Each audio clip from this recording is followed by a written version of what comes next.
नमो भगवते भगवते वासुदेवाय।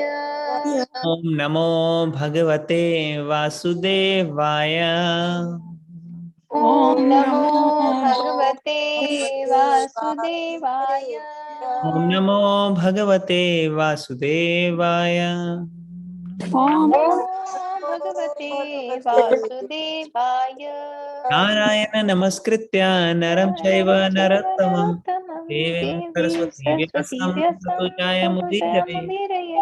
नष्टप्रायेषु भद्रेषु नित्यं भागवत सेवया भगवती उत्तम श्लोके भक्ति भक्तिर्भवति नष्टकी। कृष्णाय कृष्णाय वासुदेवाय वासुदेवाय देवकी देवकी नन्दनाय च नंदनाय च नन्दगोपकुमाराय नंदगोपकुमाराय गोविन्दाय गोविन्दाय नमः। नमो नमः। हरे कृष्ण कृष्ण कृष्ण हरे हरे हरे राम हरे। Rama Rama Hare Hare. Thank you. Yes, Neelamadi, please go ahead.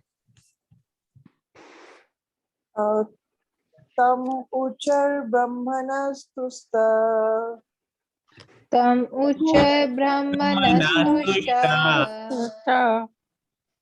राजानां प्रश्रयान्वितम् राजानं प्रशयान्वितम् एष यास्मिन् प्रजातन्तौ एषस्मिन् प्रजातन्तो गुरूणां पौरवर्षभ पुरूणां पौरवर्षभ। Translation. The learned Brahmanas, who were very satisfied with the charities of the king, addressed him as the chief amongst the Purus and informed him that his son was certainly in the line of descent from the Purus.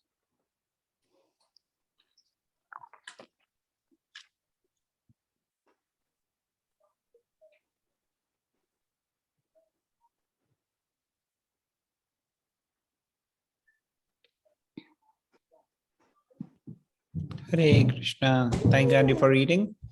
So basically, in the previous shloka, we were reading how Brahmanas, they were reciting on the appearance of the birth of Parikshit Maharaj.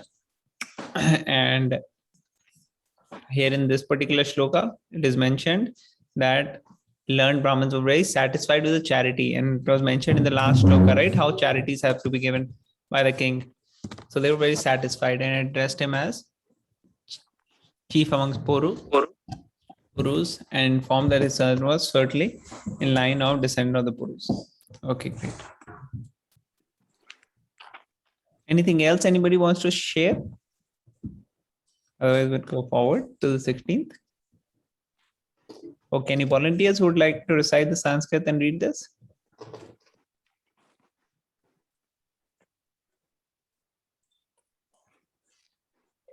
I can try, Prabhuji.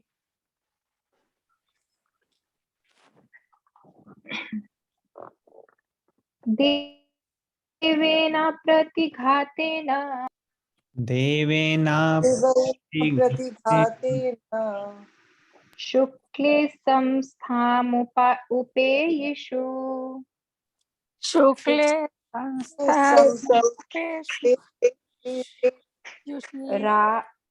रातो व अनुग्रहार्थाय अनुग्रहार्थाय विष्णुना प्रभविष्णुना.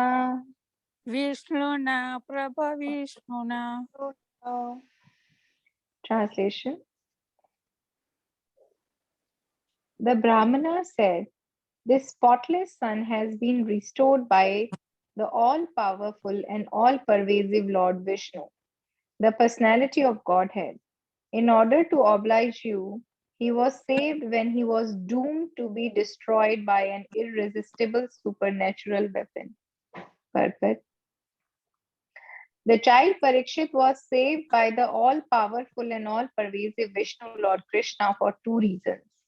The first reason is that the child in the womb of the mother was spotless due to his being a pure devotee of the Lord. The second reason is that the child was the only surviving male descendant of Puru. the pious forefather of the virtuous King Yudhishthira.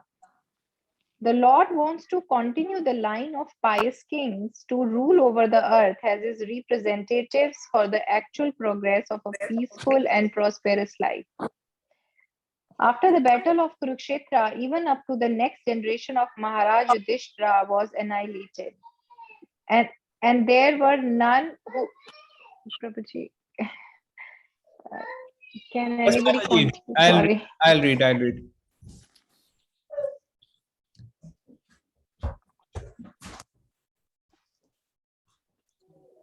Life and After the battle of Kurukshetra, even up to the next generation of Maharaj Yudhishthir was annihilated, and there were no one or none who could generate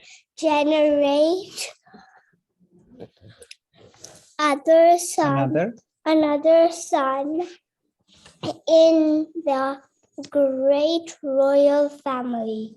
Thank you, Anj.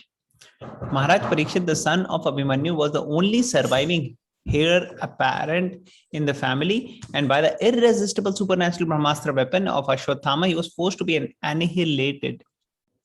Lord Krishna is described herein as Vishnu, and this is also significant. Lord Krishna, the original personality of Godhead, does the work of protection and annihilation in his capacity of Vishnu.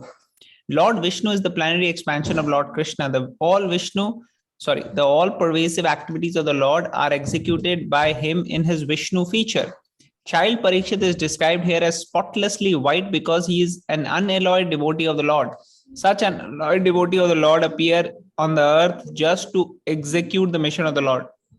The Lord desires the conditioned souls hovering in the material creation to be reclaimed, to go back home, back to Godhead, and thus helps them by preparing the transcendental literatures like the Vedas, by sending missionaries of saints and sages, and by deputing his representatives, the spiritual masters. Okay, so I'll read this again. The Lord desires his souls hovering in the material creation to be reclaimed, to go back home, back to Godhead, and thus he helps them by preparing the transcendental literatures like the Vedas, by sending missionaries of saints and sages, and by deputing his representative, the spiritual master. Such transcendental literatures, missionaries, and representatives of the Lord are spotlessly white because of the contamination of the material qualities, cannot even touch them. They are always protected by the Lord when they are threatened with annihilation. Such foolish threats are made by the gross materialists. The Brahmastra, which was thrown by Ashwatthama at the child Parikshit, was certainly supernatural power, and nothing of the material world could resist its force of penetration. But the all-powerful Lord, who is present everywhere within and without, could counteract it by his all-powerful potency, just to save a bona fide servant of the Lord and descent of another devotee. Maharaj Yudhishthir was always obliged by the Lord by his causeless mercy. Maharaj Yudhishthir was always obliged by the Lord by his causeless mercy. Okay, Hare Krishna. Translation once again. The Brahmana said, the spotless sun has been restored by the all power and all pervasive Lord Vishnu, personality of Godhead, in order to oblige you. He was saved when he was doomed to be destroyed by the irresistible supernatural power. Hare Krishna. Seeking for the blessings of all the devotees for being able to share. So here in this particular shloka, Prabhupada is explaining here about the reasons and reasons why Maharaj Parikshit was saved.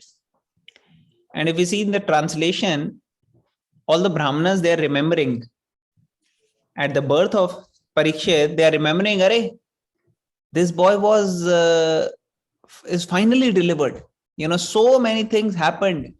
Mahabharat war happened, the whole war, when the child was in the womb. So many people died, and he was also about to be die. In fact, there is hardly anyone whom we can know on whom Brahmastra was thrown and still that person is saved. Is there anybody else other than Maharaj Parikshit? Other than Maharaj Parikshit, anybody else? Hanumanji. That's correct. Anybody else? Prabhuji, Durvasa Muni. Durvasa Muni. Okay, good. But which Brahmastra was not thrown on him, right? Yeah, no Brahmastra, but Prabhuji, Krishna, sent the Sudarshan Chakra, which is not less than a Brahmastra. Yeah, but the purpose was different there for sending Sudarshan Chakra. Yeah. It's not that because of his greatness, the Chakra could not touch him. But here in Parikshit and in case of Hanuman, we see that they were actually protected by the Lord. It's their greatness because of which they were saved. Brahmastra even could not destroy them. So that's what they are remembering. And in purport, Prabhupada is mentioning reasons why he was saved. So what is the reason Prabhupada mentioned?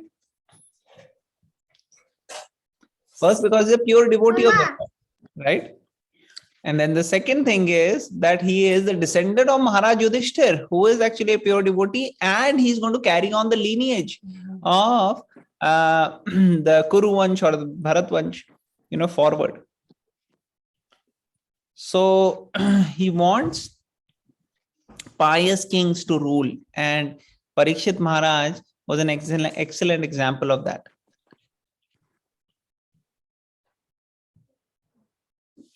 There were practically nobody else who could have next family. If this child would have died, then basically there would have been no continuation of proper civilized people. Only uncivilized, those who are not in Vedic culture, who are outside, those are the people who may be living in some tribe, some Adivasi or some other areas who are not really Kshatriyas. That is who will remain. So we really need Kshatriya. If there is no Kshatriya, then proper society cannot function. So, society cannot function properly. And then it's mentioned how Krishna saved him through his Vishnu form.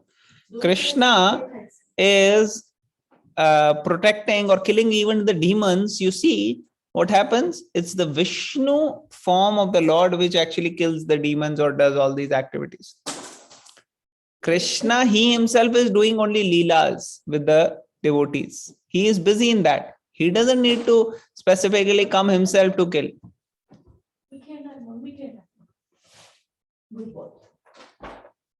And Prabhupada mentions here the Vedic scriptures, the missionaries, the saints, sages, they are all given by the Lord for reclaiming all the conditioned souls, all those who are suffering here, toiling in this material world. We all, Krishna wants to invite us back to his home.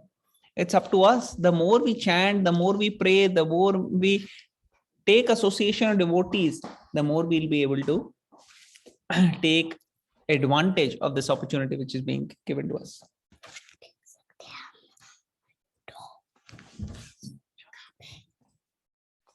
All right. So those were a few points. Anybody else would like to share anything?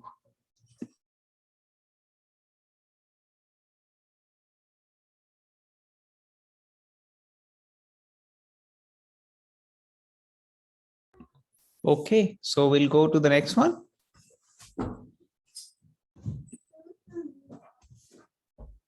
Any volunteers who would like to read the Sanskrit?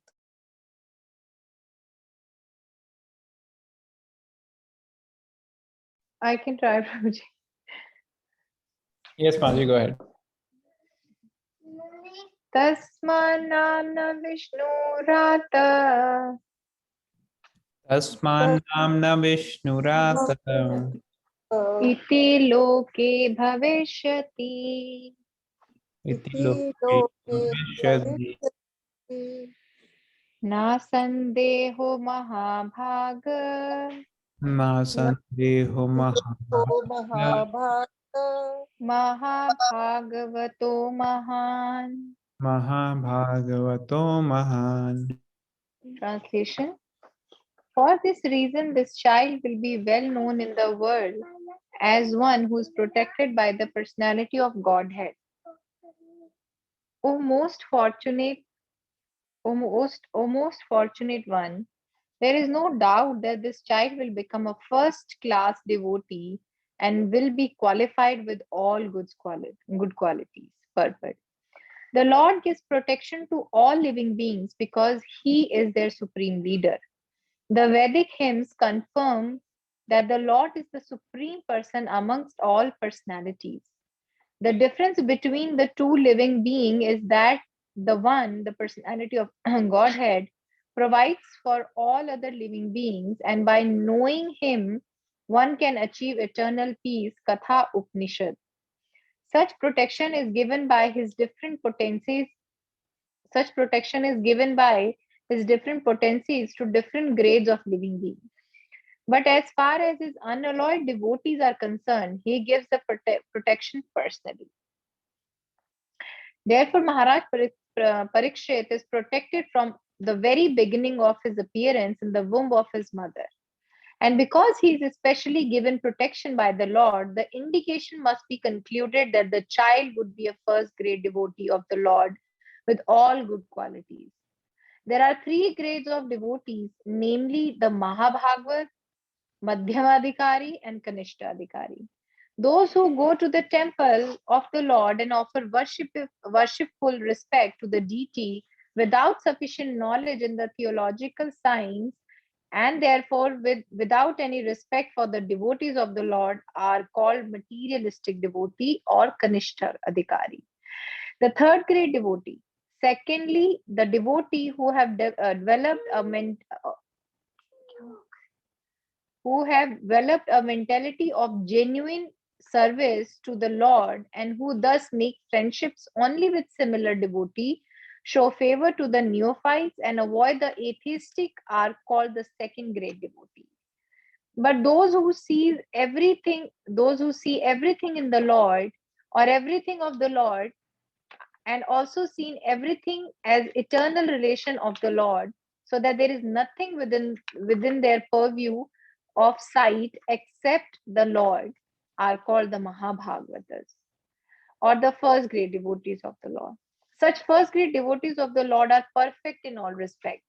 A devotee who may be in any of these categories is automatically qualified by all good qualities. And thus, a Mahabhagavat devotee like Maharaj Parikshit is certainly perfect in all respects. And because Maharaj Parikshit took his birth in the family of Maharaj Yudhishthir, he is addressed herein as the Mahabhagavat, or the greatest of the fortunates. The family in which a Mahabhagavat takes his birth is fortunate because due to his birth of first grade devotee, the member of the family, past, present, and future, up to 100 generations become liberated by the grace of the Lord. Out of respect for his beloved devotee, therefore, the highest benefit is done to one's family simply by becoming an unalloyed devotee of the Lord. Hare Krishna. Mummy, but keep on saying Pachara, and you're not letting you read. Hare Krishna. अच्छा कोई बात नहीं मैं फिर भी read कर पा रही हूँ कोई बात नहीं हरे कृष्ण प्रभु Thank you, Mataji, for reading. Please stopping on. If you want to attend to Navika, that's fine, Mataji. Prabhu ji they always fight so there's nothing to Okay. So, in this particular shloka, Mataji, you want to explain some points? So Prabhuji, Prabhupada in this very told about the three categories of the devotees, as we have discussed in past, about the Mahabhagavad or the Uttamadhikari, the Kanish, the Madhyam, and the Kanishtadhikari. And in the beginning of the purport, Prabhupada is saying that, Supreme Lord is the supreme leader of all living beings. And the Vedic hymns confirm that the supreme amongst the all personalities. The difference between the two, that is, one, the personality of Godhead provides for all living being, and by knowing him one can eternal. So that is the difference. We know the difference that we are like a drop of the ocean and Krishna is the ocean. But the main difference between a living entity and the Krishna is that by remembering the Krishna, he is the one who's providing everything to the living entities, because we are the part and parcel. And thinking or knowing about the Krishna, one can achieve eternal peace. So that is the quality of Krishna. And the protection is given by his different potencies of different grades. So all the living entities are protected by Krishna's different energies, like that we have discussed about the Mahamaya, the one who takes care of this material world.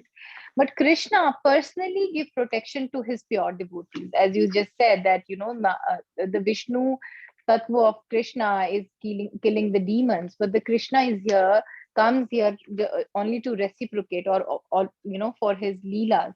So when it comes to Krishna's pure devotee, Krishna takes the charge himself. Otherwise, for all other beings, Krishna has given outsourced the service to other energies. But when it comes to his pure devotee, Krishna comes personally. We have seen, like I was sharing this, about Durvasa Muni, this we know how he saved Amrish Maharaj. Then we know Then we know this Mahabharata, like how Arjuna was all the time protected and guided by Krishna, and he himself took the charge and became the charioteer of his chariot. And so that's how Krishna comes personality when it comes to the pure devotees. And here the Parikshit Maharaj, we know that he's a pure devotee. He's the Mahabhagavat. So for him, Krishna had to come to save him. And Prabhupada is saying that I'm not able to read here, but I'll just I'll say because I read that Krishna actually, because Parikshit Maharaj is in the family of Yudhishthir Maharaj, and Yudhishthir Maharaj or the Pandavas are the Mahabhagavats. They all were Mahabhagavats. They were pure devotees. That is why they got the association of Krishna throughout their life. So here they're saying, and the Parikshit Maharaj is in the lineage of Yudhishthir Maharaj, so he has to be a perfect devotee. So to save him, that's how Krishna came. And thus, and then Prabhupada is explaining here about the qualities or characteristics of Madhyamadhikari, Kanishtadhikari, and Uttamadhikari, which we have discussed in past as well. And then devotee may be in category, okay. And then Parikshit is certainly perfect in all respects. And all because Maharaj Parikshit took his birth in the family of he addressed herein as a Mahabhagavat, or the greatest of the fortunate. The family in which Mahabhagavat is, and then you probably explained it very nicely in past as well, that how a pure devotee can help the 100 generations in the past and the future, and they all are helped. They all are helped by by the pure devotee. If there is one unalloyed pure devotee in the family, or the Mahabhagavat in the family, then the family, even if the family is not a devotee, but they still get the benefits. So here, in the case of Pandavas, they all were pure devotees. Even the Kunti Maharani, we know she was such a great devotee. So Parikshit Maharaj was considered a pure devotee, and he was a Mahabhagavat. And then Prabhupada is mentioning that the highest benefit is done to one's family simply by becoming an unalloyed devotee of the Lord. So today I was actually listening to a lecture. I don't remember Prabhuji's name, but he's from ISKCON, and he does katha in Hindi. So he was talking about the Pitri Paksh, which is going on right now. So from the audience, somebody asked a very nice question that, it is said that if you're a devotee, then you don't have to do any service, or you don't have to do Shraddha, or you don't have to do Pitri Paksh. So if we are chanting 16 round, if we are here, so we don't have to do any other thing. But then Prabhuji mentioned a very nice point that everything which is in the Shastra mentioned that you don't have to do certain things is only for the pure devotee. And the pure devotee, as mentioned here, Prabhupada, told the qualities that they don't even for a fraction of second, they don't think about any other thing except Krishna. So if you become that a pure devotee, then you can be carefree, and then your family, will be benefited. But until you are not a pure devotee, you're just thinking that you are chanting, but still you are busy in materialistic things. And all the characteristics of a pure devotee or a Mahabhagavat you don't have. There are certain things in the scripture which you have to follow. So here Prabhupada is making it very clear that you just considering that we are chanting, our family, definitely our family will be benefited and we will be benefited. But in the beginning also, as Prabhupada mentioned somewhere, that as per such production is, Maharaj, I'll read that line. Indication must be conveyed the child. That as per their level, God actually provides them the protection. So the same way, like what level you are Madhyam Kanishta or you are Mahabhagavat, according to that only your family will be benefited, or as you also will be benefited. So I just wanted to mention that point, that just doing chanting, if we start thinking that we are Mahabhagavat, or we also think about Krishna, or we are chanting, or we are serving the devotees, or we are getting the association, but that doesn't that has to go for a long life, and your mindset should be changed, and your you should understand the difference between the soul and matter, and accept Krishna completely as the supreme Lord and no other thing, and you're completely dependent on Krishna. Then you and your family will be benefited. In the last line, Prabhupada said that unalloyed devotee of the Lord. So that unalloyed devotee term is very, very important. Hare Krishna, Prabhuji. So that's my understanding. Please add and correct if I said something wrong. Hare Krishna. Thank you, Mataji, for sharing. So here there are two words which are used. One is Mahabhaga and one is Mahabhagavatam. So actually Parikshit Maharaj is both. He is Mahabhaga also and Mahabhagavat also. Mahabhagavat means first class devotee, and Mahabhag means having very good fortune. Bhagya. बहुत अच्छे भाग्य हैं, Mahabhag. So Parikshit Maharaj is obviously going to fit for both of them. The other thing is the three types of devotees. Once Lord Chaitanya Mahaprabhu was asked by the devotees from Bengal when they were visiting, who is a devotee? Because Lord Chaitanya told them, chant the holy name and serve the Vaishnavas, serve the devotees. So they asked, okay, who is a devotee? So Lord Chaitanya Mahaprabhu said, one who even once chants the holy name with faith is Shraddha. With Shraddha and faith is a devotee. So then next year, they used to come every year for the Rath Yatra festival. So next year they came again. So then Lord Chaitanya Mahaprabhu again told them that chant the holy name and serve the Vaishnavas. So then they again asked, who is a Vaishnava? So then Lord Chaitanya Mahaprabhu said, one who constantly chants the holy name of the Lord is a Vaishnava. So then following year they came again. So again, Rath Yatra festival, Lord Chaitanya Mahaprabhu said, chant the holy name and serve the devotees, the Vaishnava. Then they know, who is a devotee? Who is a Vaishnava? So this time Lord Chaitanya Mahaprabhu said, one who is chanting the holy name constantly, but by seeing whom others start chanting the holy name of the Lord, that person is a devotee. So these are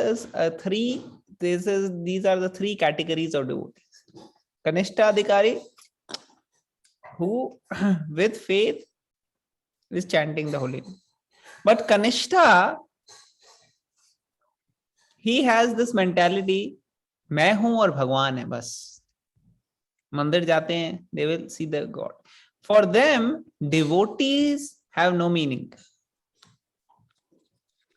By no meaning, I mean they do not have strong relationship with devotees. They don't have strong Krishna conscious approach in serving the devotees. That is lacking.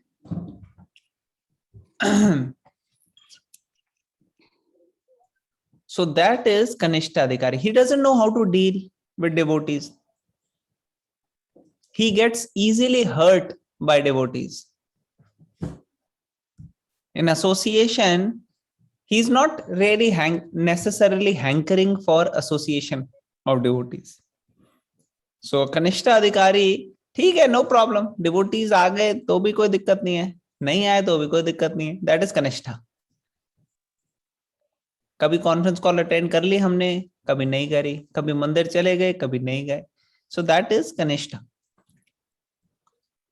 A Kanishta has a lot of difficulty in identifying which devotee I have to associate with. They can't discriminate. They can't discriminate to whom I have to preach and how to preach. This discrimination is not there in Kanishta.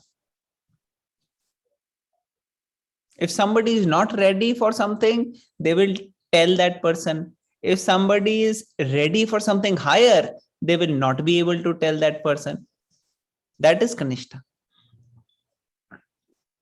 So Kanishta Adhikari means neophyte devotees, means third category of devotee, means Prakrita Bhakta, materialistic devotee. That has still lot of materialistic mentality. So all this is Kanishta. So Kanishta, his faith is so weak. When he is with devotees, he says, "Ha, Hare Krishna, Krishna Krishna, Hare Hare, Hare Ram, Ram Ram, Hare Hare." Then he goes to outside people. They say, "Arey, kya tu ye leke baith gaya? Why you have taken this? Why you have taken this? Mala and all this. There's no reason. You're so young." He thinks, yes, abhi thodi 60 ke honge tab karenge. So some people say, "Arey, kya tera brainwash kar diya?" So Kanishta Adhikari doesn't have much idea of scriptures. Kanishta Adhikari, his faith is based upon TV serial देख लिए, इधर उधर से सुन लिया, कोई story सुन ली, कोई इधर उधर से बात कर ली. But faith is very weak. He does not have the proper thorough study of the scriptures. That he has not done. He has not learned systematically and he has not realized the scriptures. So all this is going to be very clear. Who is Kanishta? So similarly, when we see all those things which Kanishta doesn't have, Madhyama has. A Madhyama means second class devotee. Kanishta, he is so weak that he falls down. He is irregular in his sadhana. Madhyama Adhikari means very steady, fixed up. Madhyama Adhikari will never fall down. Madhyama Adhikari is chanting the holy name of the Lord regularly. Regularly. Madhyama Adhikari discriminates. He knows how to associate with Vaishnavas. He knows how to deal with senior Vaishnavas, how to deal with juniors, how to deal with equals, how to deal with Lord and how to deal with innocent people by preaching them, and how to deal with envious people by avoiding them. Envious people, they don't want to hear about Lord. So for envious people, we have to apply the 9th offense to the holy name. अश्रद्धालुओं को भगवान की महिमा का ज्ञान देना. So that we have to avoid. But those who are innocent, those who are favorable, to them we have to. Lord Chaitanya Mahaprabhu said, "Yare dekhe tare kaho Krishna upadesh, hamara agya hai guru hai tare te." You have to actually identify and tell everybody about the holy name of the Lord. But how to do it, that Madhyama knows. Kanishta doesn't know. So this is Madhyamadikari. Madhyamadikari is so steady and fixed in his determination and faith, no matter what happens, he will not fall down. Sometimes he can convince and preach. Sometimes people will not be favorable and he may not be able to convince others. But nobody can shake in his faith. That is how much steady he is. So Madhyamadikari means very advanced, second class. And the first class devotee is Mahabhagavad devotee, which is Uttama Adhikari. Uttama Adhikari, topmost, top class devotee. Top class devotee is actually seeing everybody as better than me. He thinks every other devotee is a better devotee. I am not a devotee. Everybody else is a devotee. He is actually not only having the full conviction of the scriptures, but Madhyamadikari has the full knowledge of scriptures, but Uttamadikari just doesn't have knowledge, but also realization. He has full realization of the scriptures and he has applied in his life and he has seen the result. So he is like the Tattvadarshi, which Krishna says in the Bhagavad Gita. He has seen the truth. He can actually, just like, for example, you see a glass which is filled with water, okay?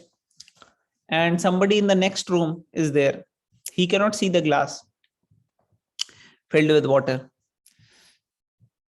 So to that person who is not in this room but in different room, he may have to be told, nahi, somebody has brought the glass and is kept in the next room. And he can, by asking questions, he can understand, okay, the glass must be in the next room.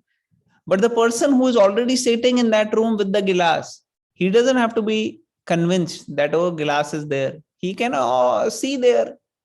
Similarly, Uttamadikari, he doesn't have to be told anything about Krishna because he is actually experiencing. Like Prabhupada.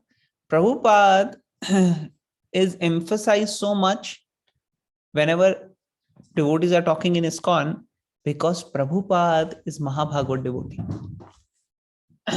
Prabhupada has actually given things which are not just from the theoretical understanding of the scriptures, but actually practical realization and the fact how to apply the essence of the scriptures in this time, place, and circumstance. Somebody knows a maths theorem or a formula. If you give them practical example, they can solve it. Unitary method or Pythagoras theorem. Okay, you give them practical situation, how to apply, they know the formula, they will apply and the result will come. Similarly, Uttamadikari actually knows how to apply the science of the scriptures in the real life and what steps to take. So that is the example of Uttamadikari. And when we see these three different types of devotees, it is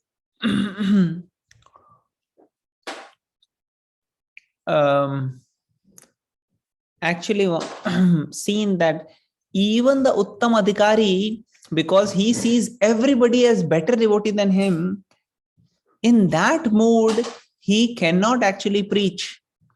So he willingly comes to the platform of Madhyam Adhikari and then does the preaching. He is internally Uttam Adhikari, but actually he is coming down to the platform of Madhyam Adhikari to be able to discriminate between who is who, and then he can preach. But in his real consciousness, he's so realized and so advanced that he's totally humble and he's thinking everybody else is a better devotee and only I am not a devotee. So those three category of devotees, we should know how this classification is. And we have to introspect where I am, why still in Kanishta stage, what all items are there which I need to work on, and then pray to the holy name of the Lord. Hare Krishna, Krishna Krishna, Hare Hare, Hare Ram, Ram Ram, Hare Hare. Because Kanishta devotee is like, for example, you are eating a nice sweet, maybe a kheer or whatever is your favorite sweet. And that all sweet or kheer, let's say, is mixed with sand. So Kanishta Adhikari, he has all these impurities, which is like devotion is there, but then it mixed with impurities. It's like mixed with sand, kheer mixed with sand. So Krishna, if you are going to offer something to Krishna, why don't you offer nicely? Why you have to mix sand? So similarly, we are offering ourselves, our life, our activities to Krishna, but why should we offer it like a sand of Kanishta Adhikari? So we have to try to purify ourselves, Cheto Darpana Marjanam, by chanting the holy name of the Lord. Hare Krishna, Krishna Krishna, Hare Hare, Hare Ram, Ram Ram, Hare Hare. And as we chant the holy name of the Lord, pray to the Harinam Prabhu, pray to the Vaishnavas, offer all the respect to the Vaishnavas, bow down to the Vaishnavas, read the Prabhupada's books, scriptures, and discuss them. All these things will happen in removing the impurities, the sand from the kheer. And then it will be very, very delicious. It will be actually an offering which we want to make to the Lord. So for Lord, the devotee is very, very beautiful when he is ornamented with qualities like humility and tolerance and practicing devotion. So in this way, one can please the Lord. Okay, I'll stop here. Anybody else would like to share some points from this shloka?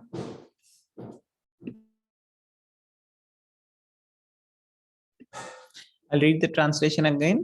For this reason, this child will be well known in the world as one of who is protected by the personality of Godhead.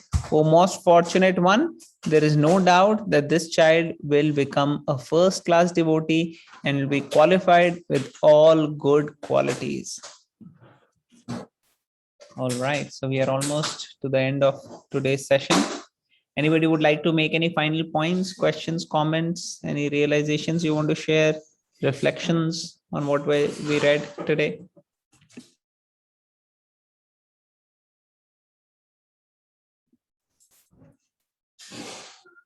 Okay, so I think we'll stop here.